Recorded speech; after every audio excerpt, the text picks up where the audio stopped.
Good evening to you. Thank you for joining us on News 360 live from Adesawe Kanda in Accra. I am Ayisha Yakubu. And I am Noble Crosby Annan. These are headlines of the bulletin tonight.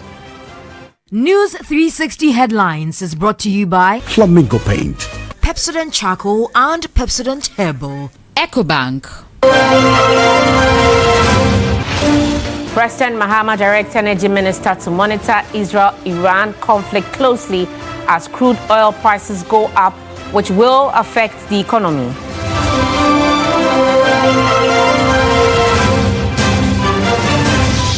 Also coming up, phase 2 of the Blekusu Sea Defense Project begins, bringing hope to residents of Akaveji, Amutinu and Salakope.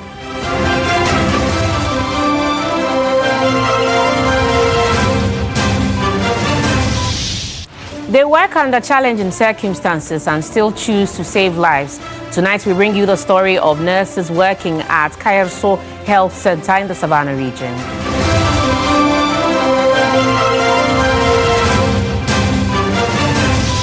Much later in international news, Israeli Prime Minister Benjamin Netanyahu says Israel will strike every site and every target of Iran after Iran launched waves of missiles in retaliation for Israeli strikes on Friday.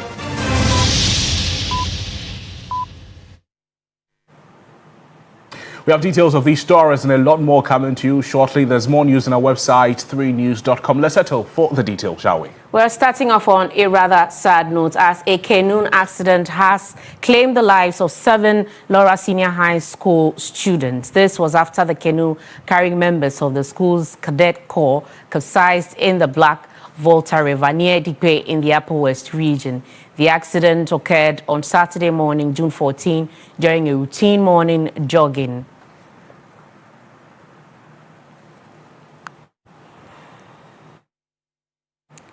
Let's get a little more detail on this. We can now engage with Osman Abdul Latif Sinseo. He is the Upper West Regional Director of the National Disaster Management Organization, NADMO. Quite a terrible evening. Good evening to you, though, and thank you for joining us on News 360. Good evening to you and your listeners.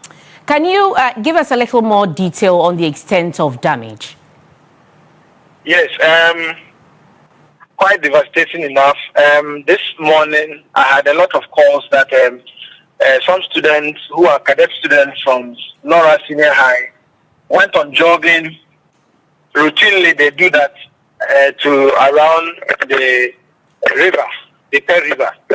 So this morning, they took their usual jogging, which they do always, but this time, every year this time, they do a ritual by crossing the river. But they used to, other years, they pass through Malwan. That's the other side of the river, where that place is narrow. They could walk and cross as part of their training as cadets in the school. But this time, they decided to go to around where they depend itself. So they passed through there. That place is deep. So they went through that one.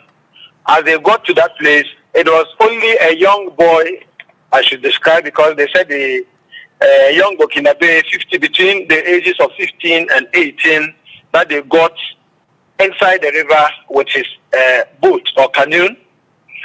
So they stopped him and then he was to pick them. And these students were 15. They were numbering 15 that jogged to that river. So Abdullah, can you confirm the people, how many people have died so far? How many students? Yes, 7. Let me put it this way: 5 people are found dead, confirmed dead by the medical officer, but 2 are still drowned in the water. They have not gotten the search team have not been able to get 2 of them. They have stopped. Right, you can continue. They have come out from the river saying that they will wait until tomorrow morning that they themselves will appear by the river bank. But have we identified these students and also the relatives of these victims? Yes, we identified identification as in we went to the morgue to see the number of those that they have retrieved, because the 10 that capsided with the one that was paddling the canoe, He was able to escape, and 3 other students were also able to escape. They also swam out, leaving 7. So the 5 were found dead, confirmed dead, and they were sent to the municipal morgue. And 2 are still in the water as we am talking to you. Abdulateef, this is quite a traumatic event. For the remaining students, how are we hoping to help them cope with all of this? Yes, I think at the moment they are being taken care of by trying to rehabilitate them so that they will be able to cope up, those who have survived. And even from all indications, the teacher who is in charge and has taken them through has also, yes, is also down there, and they are trying to bring them up so that they Sad development there, Abdulateef. I'm sure that we'll get a little more detail when we call you in subsequent bulletins. Thank you so much for your time this evening. Osman Abdulateef, since he was the Upper West Regional Director of NADMO. To some other stories tonight, and President John Dramani Mahama has directed the Energy Minister to closely monitor the ongoing conflict between Israel and Iran and assess the potential impact on global oil prices. Speaking during his thank you tour of the Savannah region, the president acknowledged that despite the economic gains made by his government, rising tensions in the Middle East could negatively affect oil prices. Today, I wish to reaffirm that our commitment to the people of the Savannah region will never shake. Despite the work we have done in stabilizing the economy, Ghana is not immune from the shocks of global events. Recent events in the Middle East, which involve an exchange of missiles between Israel and Iran, have started to escalate crude oil prices dramatically. I've asked our Minister of Finance and Minister of Energy to keep a close eye on the development and model the possible impacts on our petroleum prices and prepare measures to protect the recent gains that we have made.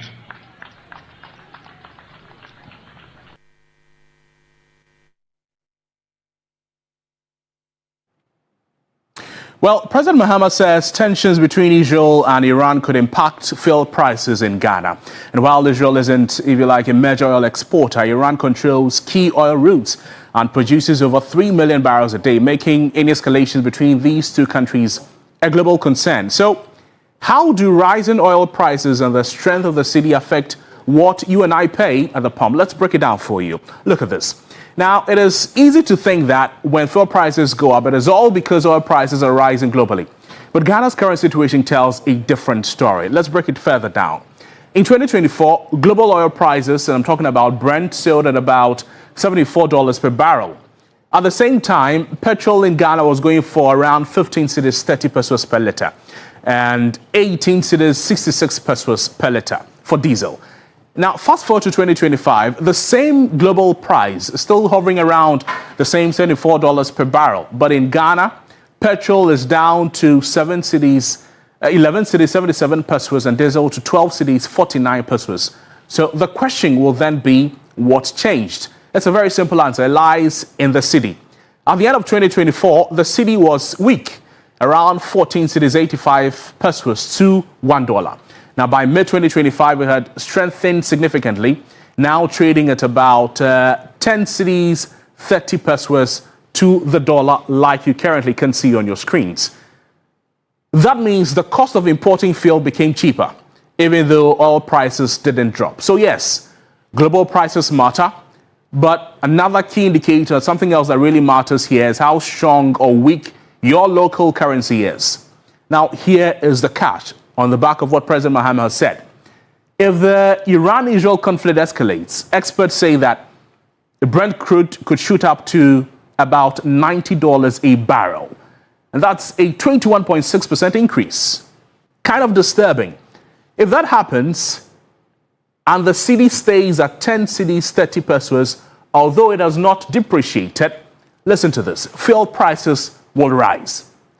You'll be buying petrol at around 14 cedis 31 pesos per litre, and diesel at 15 cedis 19 pesos per litre. So, to avoid that kind of price hike, the CD must appreciate also by the same volume, by the same value, 21.6%. If that happens, it means that it has to hit around 8 cedis to the dollar. But mind you, that is a tough task or something difficult to do. If that does not happen and the city stays at where it is, prices of fuel will go up. So next time you hear about rising fuel prices, remember that it is not just about the oil in the Middle East. It is also about the strength of the Ghana cedi here at home.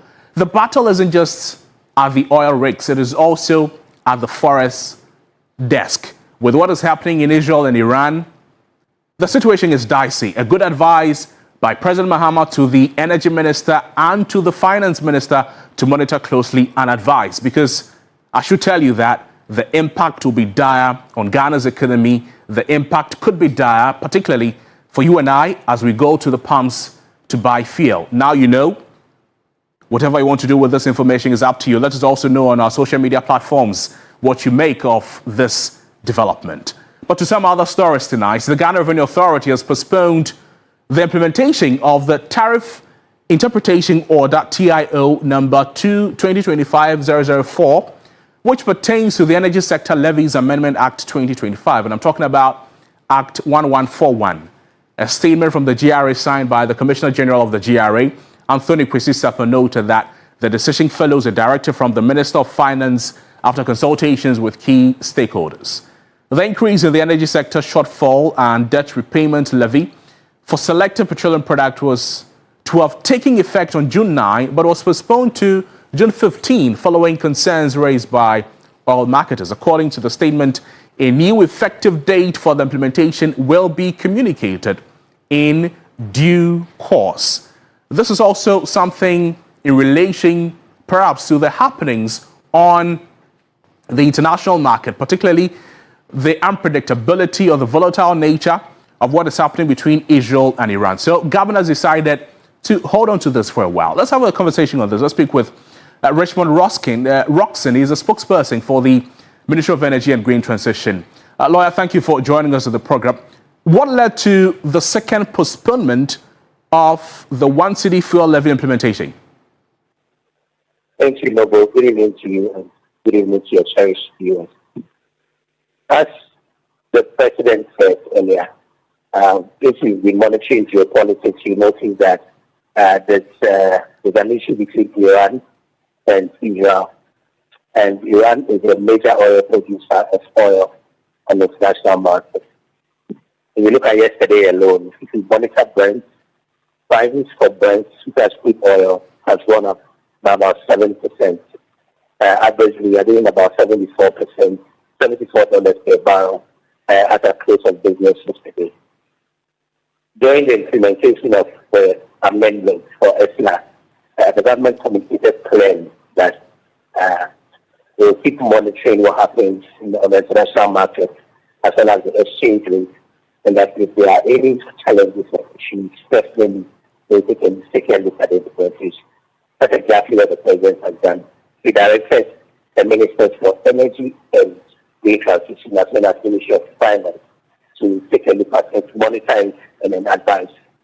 So yes, I can confirm to you that the implementation has been good for now. Roxon, for our country and for our part of the world, if what is happening on the international market is having dire impact on us, what kind of shock absorption mechanisms do we have in place that we could rely on so that consumers would be cushioned a little? From time to time, governments review the price indicators and look at the exchange rate of the US and international market as well as levies and margins. That's really the government through the Minister of Energy and Finance will look at the way forward to become how governments can be cushioned within the period. Lastly, Roxon, what are the potential risks for Ghana's economy if oil prices become unstable due to the geopolitical tensions in the Middle East? There are two major issues. You know that this particular levy was introduced to support the power sector. What it means is that the sustainable fund that we all said that will definitely have challenges because of the suspension or postponement of this. What it will mean is that the government of Ghana will have to still look for finance to procure liquid fuels to power our thermal plants, because the president has said that at all material times, the people of Ghana must enjoy reliable electricity supply. So that's one of the first challenges. The other challenge is that if it keeps going up, price of food will go up on the international market. We also find price of finished products also go up on the international market. This has a possibility of affecting prices of fuel at the pumps. If you look at the gains that have been made largely in the last 6 months, the last 9 prices, we've seen price drop consistently because of the management of the exchange rates.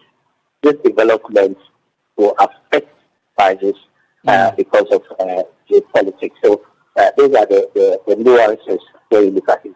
One, the sustainable funding for liquid fuels to be able to power thermal plants, and also the possibility of prices going up at the pump. Richmond Roxing, thank you. Thank you so much for speaking with us. Richmond Roxing is a lawyer and he's a spokesperson to the Ministry of Energy and Green Transition, speaking with us there. Let's do some other stories tonight. Right, Crosby, we're moving on now, and construction of phase 2 of the Blekusu Sea Defense Project has commenced. Stanley Nibler reports that 3 of the hardest hit communities by tidal destruction, Agaveji, Amutinu, and Salakope, are beginning to heave some sigh of relief following Amandi Holdings' return to sites. For years, indigenes of Salakope, Amuchinu and Agaveji have been tormented by the persistent rise in tidal waves and the subsequent destruction of their homes and livelihood. The climate-induced tidal destruction also ravaged cemeteries and sacred shrines, displacing nearly half of the residents. Fishing, the lifeblood of these communities, also came to a standstill. Each day, the sea inches closer, eroding homes and livelihoods. In response to the deepening crisis, the government has stepped in. Mrs. Amandi Holdings, the company that executed phase 1 of the Blekusu Sea Defense Project in 2016, has been re-engaged to construct an additional 8 kilometers of sea defense wall under phase 2. Following mobilization, the contractor is back on site and construction is steadily ongoing.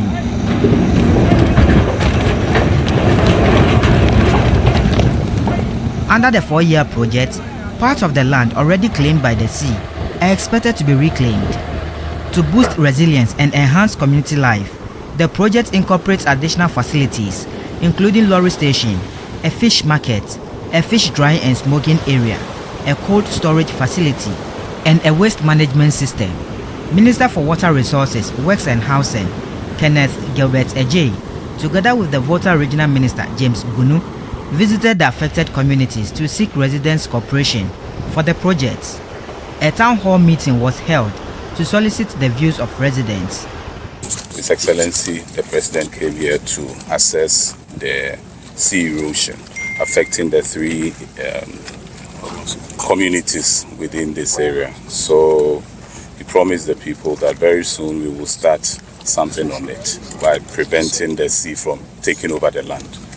So today we came here to let the people know that what the President said, he's taking action. Now we've gotten contractors who are coming to do the work, and very soon His Excellency will be here to cut salt for the project to start. The assemblyman for the Amuchinu Salakope electoral area, Kuma Vesta, commended the government for its timely intervention. This is what they've been looking up for the past 8 years. They have cried and cried and cried, but the previous government could not heed to their cry. Today, His Excellency John Dramani Mahama has come, pleased us, and has delivered.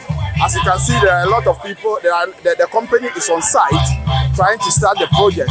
It has brought joy to us, and we believe strongly that in the coming days, the little properties that are left will be serviced. The chief fisherman, Togbe Emmanuel Anumutete, while welcoming the Sea Defense Initiative, insisted that dredging is a more effective long-term solution. What they have told us now is they are coming to put up grinds, which started from Blekusu to Agaveji. It doesn't help because we, the people along here, we do our fishing net through dragging from the deep sea to assure. By the grind, it will affect our industry. It will damage our fishing net. So we advised the government a long time ago that whatsoever they want to do for us, they must be sure they dredge the area. The sea will be stable. He also expressed dissatisfaction over the inconsistency in food relief efforts provided by charitable organizations and individuals. What actually donated to us doesn't reach us because Assemblyman and his committee will take the lion's share. The NADMO people also have their own share. Before you read the community, this is a wild allegation.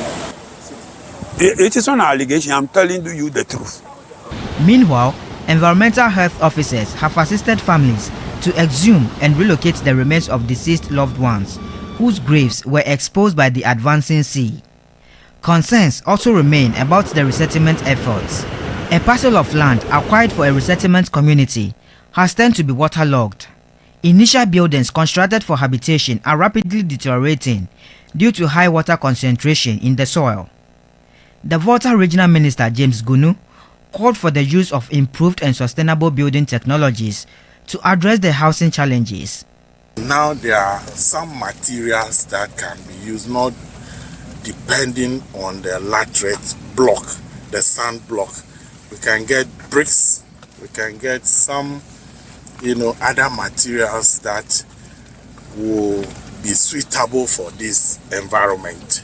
We can apply those technologies to get this whole place re-engineered properly for the people to settle here.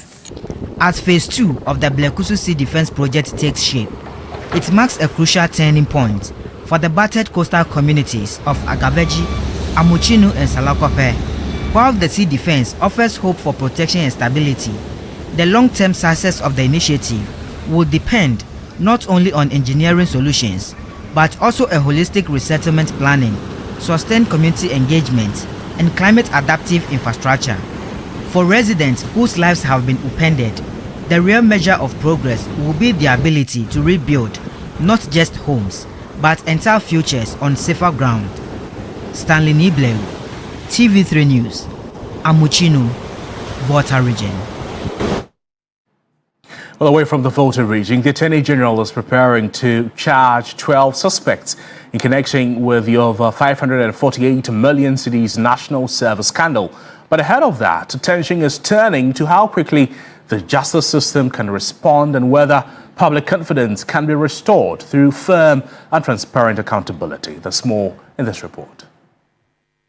On Friday, June 13, the Attorney General and Minister of Justice, Dr. Dominic Ayine, revealed that Ghana lost over 548 million cedis through a criminal enterprise operating within the National Service Authority. The Attorney General alleged that the suspects manipulated systems and processes at the NSS over several years to siphon funds meant for the National Service operations. Some directors, such as Gifty Owari Mensah, created and executed a meticulously detailed plan using NSP, National Service Personnel Allowances, as security to obtain a loan of 30,698,218 cedis, 69 pesos, from the Agricultural Development Bank, ADB, at an interest rate of 23%.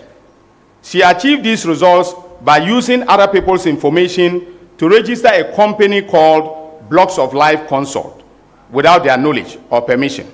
One of those named in the scandal, Yagaba Kubori, MP and a former executive director of the National Service Scheme, Mustafa Yusuf, strongly denied any wrongdoing in a statement. He called for calm among his supporters and constituents, saying he would defend himself in court. For the current executive director for the National Service Authority, Felix Shemfi, despite the revelations, the authority remains focused in delivering its mandate.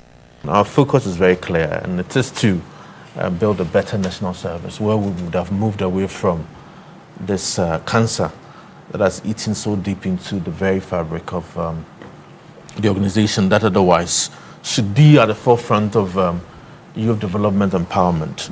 My resolve is so solid that henceforth we are done with the serious, disastrous, horrendous of issues at the authority, and that I can assure everybody. Speaking on the key points, private legal practitioner Martin Pebu expressed the view that the Attorney General should focus on recovering the funds allegedly misappropriated.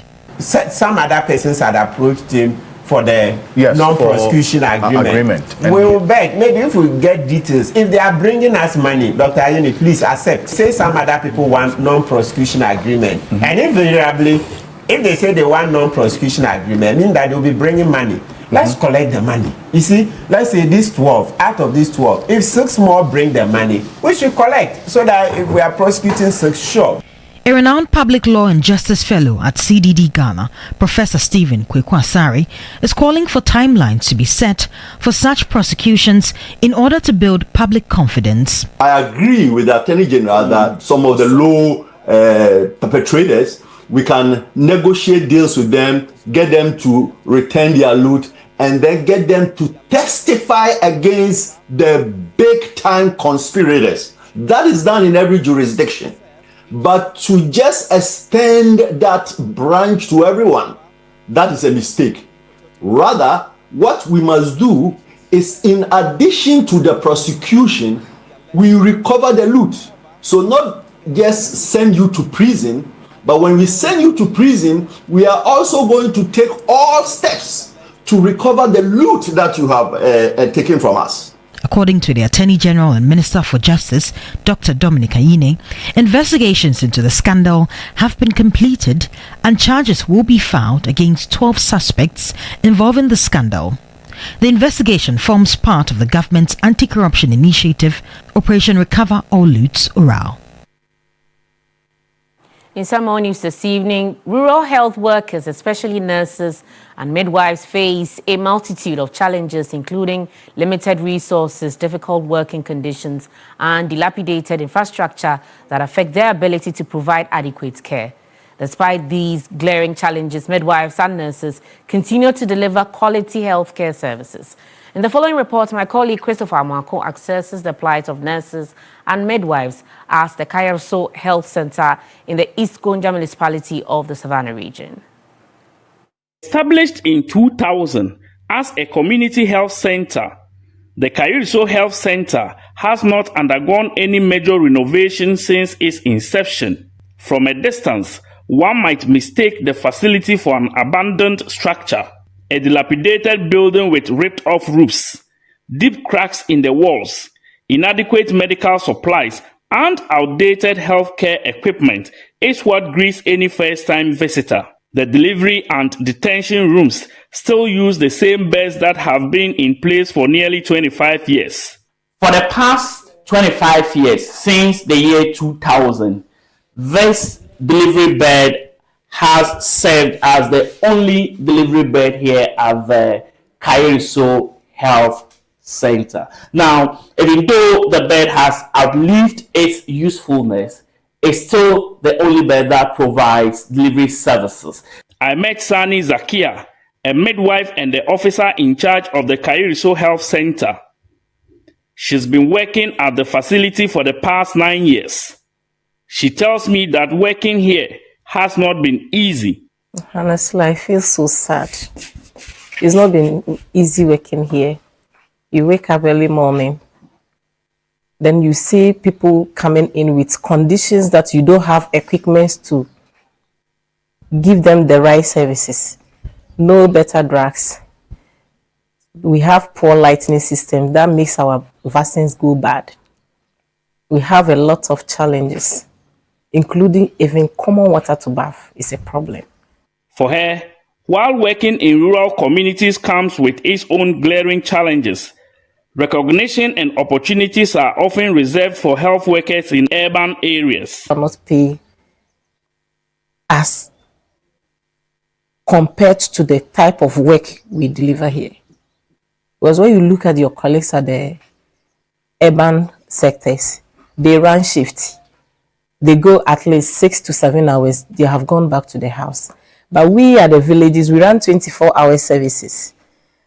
Whether you have the equipment to work or not, you are supposed to be at post. And then after the working hours, you have to be in your room, still waiting for those who come with either emergency or not even the emergency. Yeboah Benedict, a community health nurse, was posted to the Kairiso Health Center 2 years ago, but he says he's already overwhelmed by the daily challenges. Looking at the building is dilapidated, and where we are, there's accommodation too, but it's not safe, it's terrible. Sometimes you'll be lying down, scorpion will just climb your mattress and come and give it to you. You'll be seeing snakes and those things, some flies. It's not easy. When you wake up in the morning, there are no drugs. You don't know the kind of condition that the clients will come with. But we still struggle to help them. Recently, members of the Ghana Registered Nurses and Midwives Association embarked on a strike demanding the full implementation of their 2024 collective agreement. This included provision for rural incentives, fuel and uniform allowances. Nurses that are available, they are doing all that they could. Although the equipments are not there for them to use to do their work, but they still try their best to do what they can. For Zakia and her colleagues, rural nurses deserve more recognition and support to encourage others to accept postings to underserved areas. Do you have a husband or a boyfriend? I have a boyfriend. Okay, so when you come here, how long do you stay here, and does he come to visit you? I will not be happy for him coming to visit me because the place is very bad. The undesirable conditions under which rural healthcare givers, especially nurses and midwives, go through to provide quality healthcare services remain a topic for discussion, especially on the conditions of service. A typical of such is the Kairiso Health Center, where the nurses and midwives here have to brace all odds to deliver quality healthcare services despite the myriads of challenges they go through. Christopher Mwako, TV3 News, Kairiso. Well, countless lives are saved by the selfless acts of blood donors every day, and these unsung heroes give generously, often without expectation or recognition or reward. Evelyn Tingma explores the motivations behind blood donation to the impact it has on individuals and communities.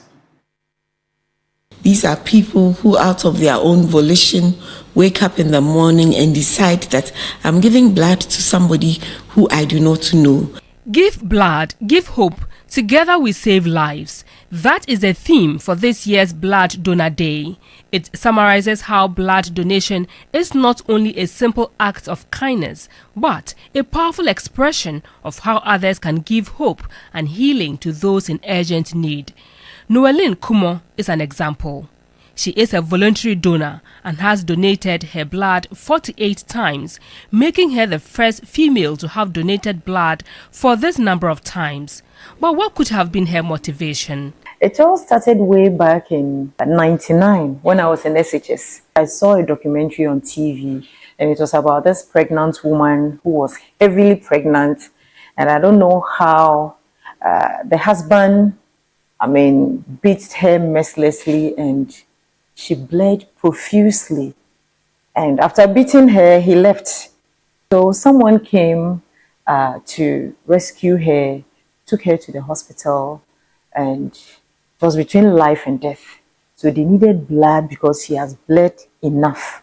It was very difficult, but they still had the blood.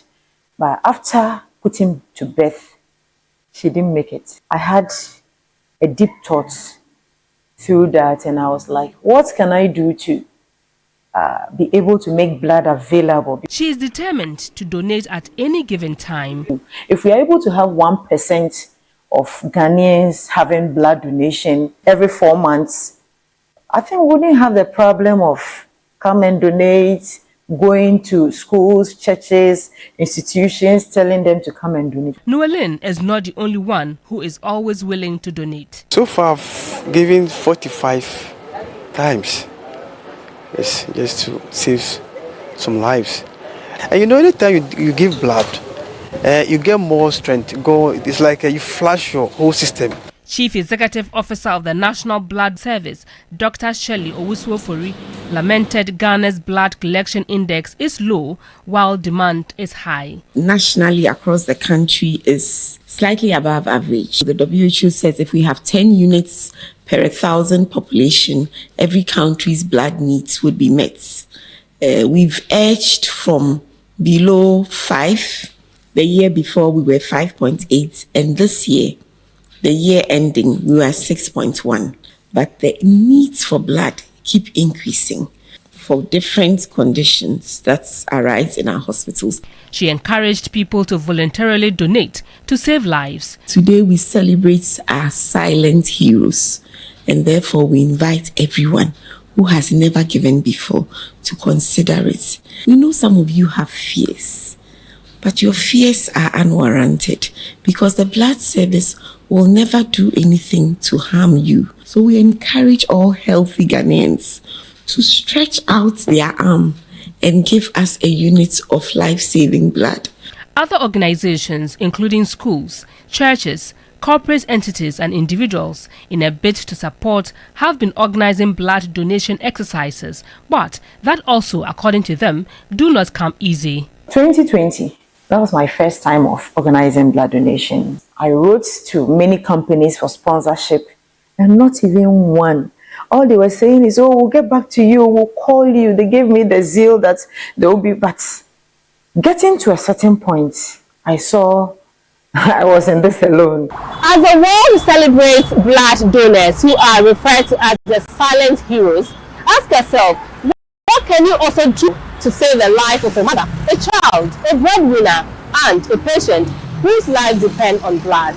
What the National Blood Service is saying is that you can make an impact in their lives, and to the youth in particular, your donation can be a turning point for someone in need. Evelyn Tinkma, TV3 News, Accra. Great report there by Evelyn Tingman. Let's now take you to the Western region, where security operatives have raided illegal mining sites in the region. The operation, which took place in Wasa Amenfi East, is part of government's ongoing anti-galamsey crackdown. Irama Smith reports that excavators and weapons were seized. 8 a.m. on Friday, security operatives launched the 4th edition of anti-galamsey operations in the Western region. The team, comprising personnel from the Western Naval Command, 2nd Infantry Battalion, the police and immigration, was led by the Western Regional National Security Liaison Officer, Brigadier General Musa Waja retired, who addressed them ahead of the operation. You don't go into any of the shelters if you are going to meet any shelter. You don't go there alone. You are going to do some searching somebody's pocket. At the end of the day, something will happen to you. You are not going there to eat. You have enough to eat. So let's finish the operation. Do you understand? Yes, sir. After briefing, security personnel were divided into 7 mixed teams to raid illegal mining sites along the Miesie River, a galamsey hotspot in the Wasa Amenfi East municipality. Our area of operation centered on Wasa Kropon, Damwa Krum, and Mansieso. The main river is River Mensie. We realized that tributary of the Cobra has been seriously polluted. Arriving at the first site at about 2 minutes past 5 a.m., the temporary structures were unoccupied. After searching the area, they set the site ablaze. The search revealed 3 excavators hidden in a nearby thicket. Following the operation, 7 excavators and 3 pump action guns were retrieved. The excavators have been impounded by the Wasa Amenfi East Assembly for further investigations. Municipal Chief Executive Raymond Nana Eba says the Assembly intends to establish a committee to oversee the reclamation of degraded lands for productive use. Now we are going to form a committee to claim all the lands that the lost land, the lands that the old government couldn't do it. So we are going to reclaim it and then make use of it. So that's the plans that the Assembly, I just came, so Just give us some time. We'll do all the reclamation, then put in use. Miners who voluntarily participate will be incentivized. We've promised the miners that those that are going to do the reclamation will get something from the assembly. During the operation, we observed one miner voluntarily reclaiming his degraded land. In a related development, the Western Regional National Security Liaison Officer, Brigadier General Musa Waja, retired, is also proposing that arrested illegal miners be made to restore the land they degraded as part of their punishment. It is my intention to inform the various municipalities, municipal assemblies, the MCs, so that we could have a committee which can monitor all those areas, because all those who are doing the illegal mining, they are known within the area. So if any of them is arrested and documented, we can give the person a period of time and get back to the place to ensure that whatever he has destroyed, the soil are reclaimed. Erama Smith, TV3 News, Western Region. Now, nearly 100 homes and various structures have been damaged after a rainstorm struck the Nando municipality of the Upper West region. My colleague Ibrahim Wangara reports that the torrential downpour accompanied by fierce winds lasted for hours. The damage was extensive. Many houses had their roofs ripped off, while fences of recently completed buildings crumpled under the storm's relentless force. The Tuopare Junior High School also sustained significant damage, along with several metal container kiosks and shops. The assembly member for the Tuopare electoral area, Augustine Dere, shared his anguish over the unprecedented destruction his community has faced. The GHS is affected. The primary part of it is affected. More than 50 houses are affected. This is a storm that even elderly people in Tuopare say they have never seen in their lifetime. So we are appealing to benevolent individuals to come to the aid of my electoral area. Else, many are homeless and are seeking for assistance from benevolent individuals. Among the victims is 54-year-old farmer Matthew Dogle, whose 8-room apartment was severely affected by the storm. The Go electoral area also suffered greatly. A retired prison officer, Chief Inspector Kunsa Eben, described the intensity of the storm. Yesterday's rainstorm was so severe that it destroyed three rooms of my apartment. The water flooded the whole rooms. Furniture, bed, even my mattresses were soaked in the distance. I chiseled a hole in the rooms and then gush out the water. Kennedy Tamfa Bombia, the assembly member for the Gu electoral area, also expressed concern. Overall, it's about 21 households that have been affected by the rainstorm. My community, I'm pleading, whoever can give us a support, at least to help those people that are affected, I'll be pleased with that. I've reached out to that more, and they came in. They came and walked around. Ibrahim Wangara, TV3 News, Nandong, Upper West Region. Stay with us here on News 360. We'll be back with some more stories.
On an ongoing field station project in the Hopedo electoral area in the whole municipality until certain safety measures are implemented following agitations from residents. The MPA's action follows a TV3 report highlighting fears raised by residents against the siting of the project in the residential area. There's more in the following report. The ongoing project located in the Hopedo electoral area intensified when residents in the area first learned the facility was going to be a gas filling station. Several attempts by the residents to get authorities to stop the project over safety concerns received no or little attention. But a TV3 report in April this year regarding the project caught the attention of the National Petroleum Authority. When the news item got my attention, I decided to put up a team together so that we can together fashion out some actionable plans to resolve their grievance. Thankfully today we came, we met the people who are directly impacted by the siting of the station, the bigger or the wider community as well. And thankfully we have come to some working plan. Right from the beginning, we made it clear to the developer that if it's for LPG, it's a no-go area. Following the community engagement, the developer has assured residents of adhering to all safety protocols recommended by the MPA and the other relevant agencies. We assure the community that anything that is an engineering solution to the existing problems will be done. We would engage them, get their understanding of what we've done. Abel Youngs, one of the agitated residents, told TV3 News that they are satisfied with the outcome of the engagement and emphasized the need for the developer to keep to all recommendations. All other measures that a filling station or whether a gas filling station or petrol filling station that they have to put in place to make sure that we are safe in the community, they promise us that they will put them in place. Calm has since been restored in the area. Faisal Abdul Idrisu, TV3 News. Sports segment is brought to you by Sasso Insecticide Spray and Coil.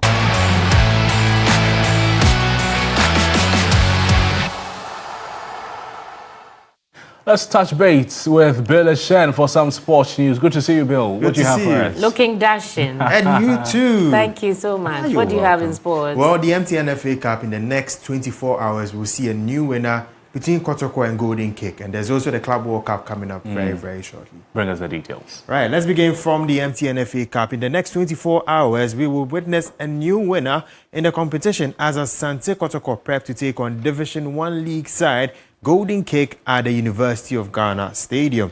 Now, Golden Kick hope to cause an upset, while Asante Kotoko are looking to avoid going trophyless. Both coaches spoke ahead of the game. Good side, they have all what it takes to play in Africa and so on and so forth. So people will rate them higher than us. But football is football. Others can surprise the big giants. So it's not new, and it's not news if we beat Kotoko, you know. So we are preparing ourselves physically, mentally, and then psychologically, so that we'll approach them with right mindset to surprise them. Well, you know, the attitude of which they are going to play us is different from the attitude we are going to use. We have to fight and then try to come out of a good attitude, positive attitude. But when you are playing the lower side, especially Kotoko as a folk, the boys themselves motivate themselves because they are going to play hard, they are going to play Kotoko. So even there are certain trainings they don't usually do, they will do it themselves. You see them going to road. We all done it before when we had to meet Accra as a folk or Kotoko when we were young. So this is the most dangerous part of it. They will prepare mentally and physically to face you. Of course, looking at the journeys of the two teams, Asante Kotoko relatively breezed past the opponents in 5 games, winning all 5 in the build-up to the MTN FA Cup final. The final game was against Brekumbasi, where they defeated them by 1-0 in the semi-final. And for Golden Kicks, they actually played 6 games and won 3 penalty shootouts before defeating Atram Divisa in the second semi-final of that competition. Moving on, as part of the activities leading to the prestigious Gong Gong Festival of Creativity and Awards 2025, the Advertising Association of Ghana has successfully held Gong Gong Interagency Fun Games. This exciting event brought together teams from member advertising agencies and industry partners to compete in a variety of games. My colleague Rabi Edueje was present and came up with this report. The games, which took place on Saturday at the Aviation Social Center, served as an opportunity for workers to break from their regular work and participate in sporting activities that would contribute to their fitness and overall well-being. Various sporting events, including five-a-side football, basketball, volleyball, video games and other exciting sporting disciplines were in full swing as workers showed their sporting prowess. President of Advertising Association of Ghana, Andrews Aka, expressed excitement over the turnout of events. We want to extend this to other agencies who are not part of the AAG, that we want to welcome you in. The more we get agencies joining our fold, the better our resolve in having one voice in fighting for the advertising bill. We can also put our voices together to be able to fight conquer like the indiscriminate mounting of billboard, which is causing danger to pedestrians and danger to motorists. So the more we get together, the more we harness our efforts together, the better we can put a voice together and fight institutions and systems that are impeding or that are inhibiting the growth of our industry. Barbara Davis, Executive Director at Molinlo Accra, also highlighted the benefits of engaging in sports events beyond the office. We have to get to know each other and spread the good vibes. It's not always about work. We have to get together. We're in people's homes every day telling them things. So it's good that we get together and see where we can push things and how we can vibe and share fun. The prestigious Gong Gong Festival of Creativity and Awards 2025 will happen on Saturday, 28th June at the Omanye Conference Hall, Labadi Beach Hotel. Now to our final story, the FIFA Club World Cup is entering a new era with an expanded 32-team format set to take place in the United States. Host club side Inter Miami would be playing their opening game in the next few hours. And sports journalist Derek Ayim, who is based in the USA, believes Real Madrid and Manchester City are favourites for the title. The big ones, the teams that have got that pedigree, and also you kind of mention a tournament like this and not take out the team that has won the most in this competition, that's Real Madrid. You can take out Real Madrid. They've announced Trent Alexander-Arnold to boost or beef up their squad. Also, Manchester City, they're doing an incredible job. Fan Rancheki, Jan Randers, and the likes. I Nuri also into the squad, and that is a packed squad, a big squad. And I think Pep Guardiola would like to win it because they are the final champions of the reigning champions of the FIFA Club World Cup. So they would like to win it. That's it for the sports segment here on News 360. My name is Billy Shen. Entertainment is up next.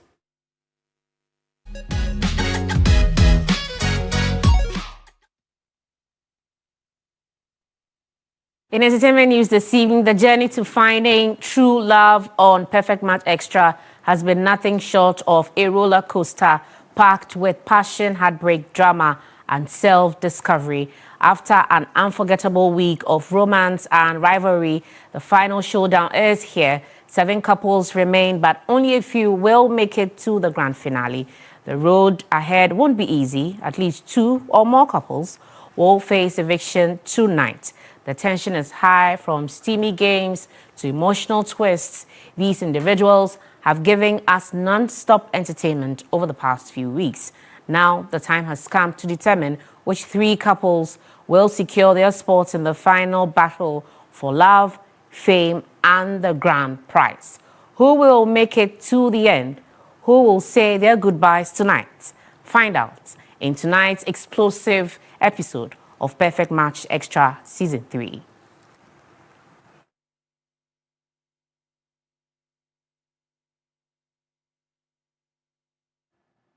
And that's your entertainment. Let's now bring you some international news. Israeli Prime Minister Benjamin Netanyahu says Israel will strike every site and every target of Iran after Iran launched waves of missiles in retaliation for Israeli strikes on Friday. In Israel, officials say 3 people have been killed and dozens injured, while Iranian state TV reports 60 people were killed in a strike in Tehran. Iran's President Masoud Pezeshkian has threatened a more severe response if Israel continues its attacks. With Israel saying its operation could last weeks and urging Iranians to rise up against their rulers, fears have grown of a regional conflict which could drag in outside powers. Israel's defense minister has threatened to burn Tehran if Iran fires more missiles. Iran. News 360 returns right after this.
Welcome back. But that's how we wrap up on News 360 live from our studios here, number 35, John Hammond Street in Accra. There's always more news on our website, 3news.com. I am Noble Crosby Annan. And I'm Ayisha Yakubu. Enjoy the rest of our programs and have a good evening.